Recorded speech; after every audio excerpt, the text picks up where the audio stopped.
All right, good morning, everyone. Happy Tuesday. First Alert Meteorologist Eric Burke alongside Meteorologist Jeff Desnoyers. First of all, Jeff, thank you for filling in for me yesterday.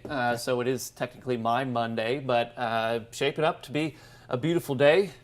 Yesterday, I had pickleball class. Hey! Yeah. So you and Haley B playing pickleball, and not together at the same time, but all have an interest in it, and I'm the one who wanted to do it like 2 years ago and never got involved. So shout out Huntsville Pickleball Club. They offer a free class, actually. Judy, our instructor, very helpful. I was out with my wife, Heather.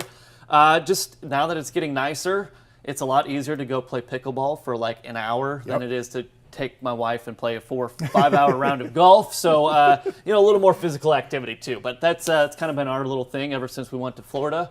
Kind of picked up on it, and a lot of fun. It was a great day yesterday for it, and today, and the rest of the week actually shaping up to be just gorgeous here for late March. Yeah, that pickleball group, they have a great website. If you're interested in playing pickleball, you can look it up and just type in Huntsville Pickleball, and it will take you to the webpage if you have any interest. I think it's one class that's free, and then the rest of it you have to pay for, but it gives you an ability to go play at the courts. A lot of and options, else. yeah, and even some of the indoor options that are run through the club, you don't even have to pay and don't even need a paddle, don't need a ball, just show up and have a good attitude, have some fun too. So, well, that's the problem. I don't have the attitude for it. I'm just a big so I can't do that. It's fun. It gets competitive. It's addicting. Again, this video not sponsored by them, but shout out. I appreciate the class. We make no money off this. Feel a little more proficient in pickleballing now. But let's get to the forecast. Like we mentioned, great stretch of weather all the way through Friday. But we have to watch. We've got potentially 2 weather makers coming in as we get into the weekend. But if you've been outside, it definitely was a cool start here this morning. Even dipped into the 30s there for portions of DeKalb County. I think you went down to about 37 in Giles County, Pulaski. But look at the warming we have done. And it was interesting this morning when we're doing the morning news. It started at 4:30, and then by the time the news was wrapping up at 7 o'clock, we had roughly 30 minutes of daylight at that point, and the temperatures had already warmed up like 3 to 4 degrees. So when you see that, you know the temperatures will warm up very quickly. We were saying by about 9:30, 10 o'clock, now 10:30 under Tuesday, that temperatures would be in the mid to upper 60s. And that's where we find ourselves. And it's just like the most picture perfect day out there as well. If you want to get really particular, the pollen count is high. We'll have that for you in 1 second.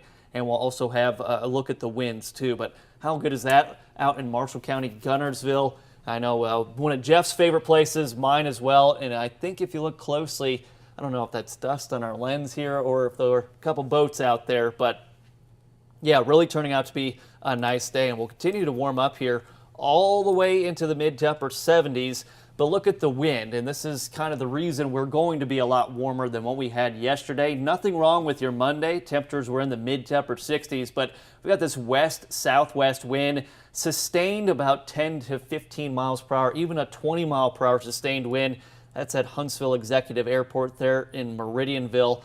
And if I could find it, look at our maximum wind gusts so far. So this is about the past 15 minutes or so, this graphic in particular, as it takes its time loading up. But a gust up to 30 there, 33 mile per hour wind gust in Winchester. And this wind is going to stick around with us as we go through the day, unfortunately.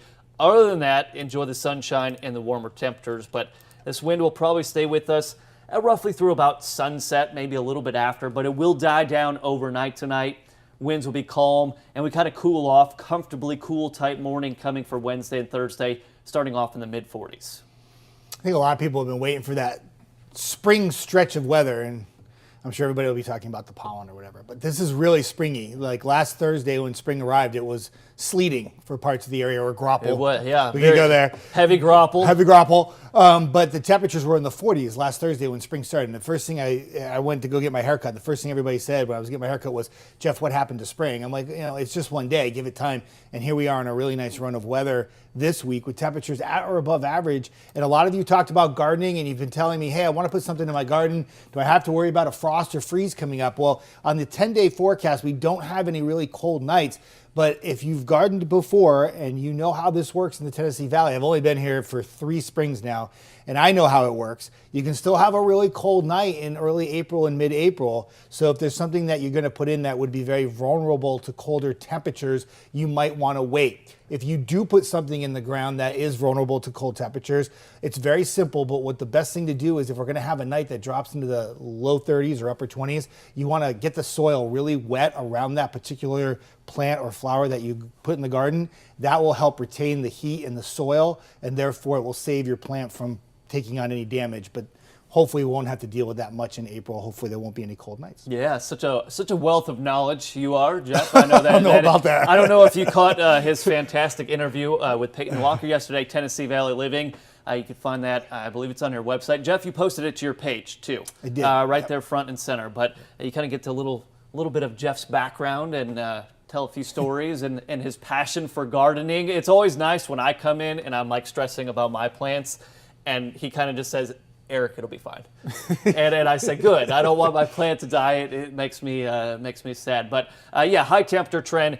Average high is 68, and we've got a stretch of 70s. Now, there's a few of you tomorrow, your Wednesday, might just top out in the upper 60s, and a lot of that just has to do with the change in the wind direction. Tomorrow will be more of a northwesterly breeze, and that will limit our warming just a little bit. But he pointed out, usually we tell you about April 15th to hold off on any gardening or planting because we do get that rare occasional morning. You got some calm winds, clear skies, and all of a sudden you find yourself waking up around 31, 32 degrees, and you get some frost coming out of that too. But if we look at the hour-by-hour forecast for the day today, I mean, this is the day to be a meteorologist here.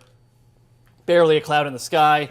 Look at the warming we have. Again, yes, a little bit breezy. We stay mostly clear overnight. The winds will die down, but our temperatures go nowhere near frost criteria. That's usually 36 degrees or colder for at least 4 hours or longer. We're not even close to that. We're waking up tomorrow in the mid to upper 40s. Maybe some passing clouds tomorrow, and then temperatures will be cooler east of I-65, upper 60s, low 70s. Good looking day for your Wednesday, and then also into Thursday. Thursday looking a little bit warmer. Right now I think our forecast is 73, but looking at this model run, might have to make some small adjustments to that. I don't think anyone will complain about temps being a little warmer than 73, but all in all, nice stretch of weather. We get into Friday, and that's going to bring in a lot more cloud cover. But with the breezy wind out of the southwest, we still warm up. We're forecasting 80 degrees for Friday. Great end to the week. It will be a little bit breezy. I got my Friday afternoon tea time planned with the guys, so looking forward to that, especially with my abbreviated week. And then we go into the weekend, and we mentioned right at the start of this video, maybe 1 or 2 rounds of storms. Now, different long-term models, the American GFS and the European model, kind of going with different time frames of this. Both days of your weekend will be warm. We'll be in the 70s as we go into Saturday, and a good portion of the day, at least looking at this model data, will be dry until we kind of go into that Saturday evening, overnight, Sunday morning period. And I don't think these storms will necessarily be too strong or even severe. I think we might get some good rainfall out of this.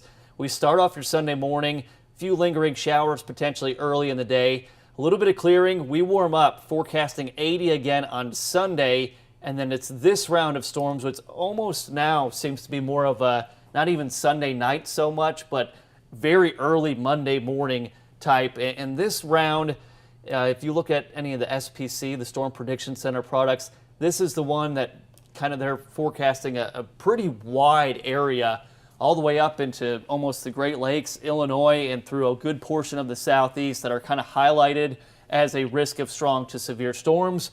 And we're just kind of monitoring that threat right now. Obviously, a lot more information on that coming up in the coming days. Yeah, updates to come on that. And it also is a great segue. We have a young lady out in the lobby right now. She stopped by and gave us her weather radio. And I told her I had to do this hit real quick, and then I would program it for her. Make sure that you have your weather radios ready. We've had a lot of severe weather recently in terms of potential severe weather the last couple of weekends.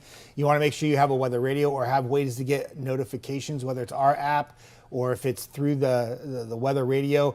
But she brought this in, and we're going to program this for her before she leaves when we're done with this. And what's kind of cool about something like this is this takes us probably maybe like 5 minutes to program it. She stopped in. I feel like she's waiting out there now. She knows we're doing something in here. Yeah. But what I'm going to do is I'm going to set this for her.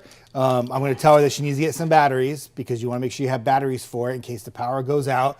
I'm going to do everything but set the time for her, and she'll be good to go. And she leaves, and she'll have a way to get updates this Sunday if the storms do go severe. It's an easy way to get it up. And just something with these Midland weather radios, a lot of people will bring them in and they say, oh, it's not working. Well, oftentimes it's just one simple switch. It's right there on the side. Make sure that's in the on position when we do those programming events.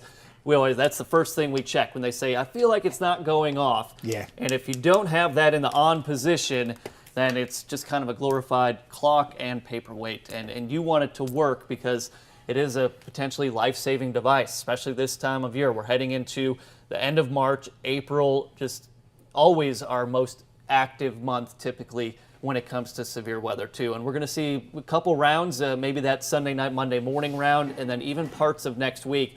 Looks like it could be a bit more unsettled. Too early for specifics on days exactly, but looks unsettled in general. Yeah, at that time of year too, I've only been here for a couple of years, but I know what March and April mean to the Tennessee Valley. The potential is certainly there. And it seems like nowadays too, it kind of carries into early May a bit too. Yep. And I think it's just, probably more than I do, like how many times you've had to go through that at home, and you just know that you have to be prepared to make sure you get updates. And those night storms are always the dicey ones too. Yeah. Freaks everybody out at night. People want to go to bed, totally understandable, especially Sunday night into Monday morning. But if you do have those multiple ways to receive those warnings, that's just kind of a peace of mind thing more than anything. So we're going to get over to your 10-day forecast, take a look at that. We've got a stretch of Havoc hockey. Nice to see them back on home ice. 3 in a row. One is actually a makeup game on Thursday. That was snowed out, essentially. One of our 2 winter weather events that was rescheduled. So 3 consecutive games, and I believe that wraps up the regular season, if I'm not mistaken. And they're all sold out. So if you try to go to the game, I tried just now, can't go to that. But they will be on ESPN's flagship station that you can get the play-by-play on the radio, which is really cool. And you know what's cool, Eric, too, is it's not just Havoc hockey. It's HCFC soccer action Friday night at 2. That's right. First home game of the season for them. And they've already played 2 games on the road, but it's really awesome. Great soccer venue. And if you love sports, soccer's cool, too. And go there and support them. And then the Trash Pandas are home next Friday, kick off a 3-game homestand for the first series, and then they're home for 6 more after that. So if you like sports, you got Alabama and Auburn in the Sweet 16. How about that? You got soccer, you got hockey, you got baseball locally. And if we can dodge storms on the times when the games that will be played outside will be happening, which looks like HCFC should be good to go Friday evening, it'll be all right. Yeah, nice warm Friday evening out there at Wicks Family Field. A great venue. Been out there several times. I went to the inaugural home opener game, and the first time they scored the goal and the lights were flickering, and I was like, all right, this is pretty cool. But, I was a soccer player growing up, so great to have that team. And then, of course, their pro team up there in Nashville. Havoc, obviously, and then, ready for Trash Panda baseball. And I saw that they added wings to the Trash Panda menu. Try eating wings at a baseball game and be like cool about it. It's going to be all over my beard. And people are going to be looking at me like I'm some kind of freak, and that's okay. But I'm telling you, if those wings are good, I will devour them, sort of like I do the nachos in left field. Yeah, just thinking about a nice evening out at the ballpark. I try and eat through the entire game too. That's just kind of the way we do it. Yep. But that's a little bit of our rambling here on a Tuesday for Weather Extra. Jeff is going to program this young lady's weather radio. Again, if you ever have questions, you could email us. A lot of times we could help you program. We've got some great videos on our WAFF YouTube page, too. Yes. They're a little old, but the technology is more or less the same, hasn't changed much. I believe Brad walks you through how to program them if you want to take a look at it, or if you have a question about your weather app, too. There's some settings you can turn on or off, make it as annoying or quiet as you want it to be. Yeah, that's how I learned how to program them when I came down here. I had no idea. I had done it a couple times in Illinois, but I didn't really work in a severe weather market until here. Illinois had some storms, and so did Wyoming, but I watched the video. Yeah. And I went to our weather radio programming, and I was a pro. And now a couple thousand later, we're very efficient. Usually when we're in the groove, it takes us about 1 minute, depending on how many counties you want added in. But that's Weather Extra, and we'll see you tomorrow at 10:30, and Chief Meteorologist Brad Travis will do his Weather Extra at 9:30 this evening. Have a good day.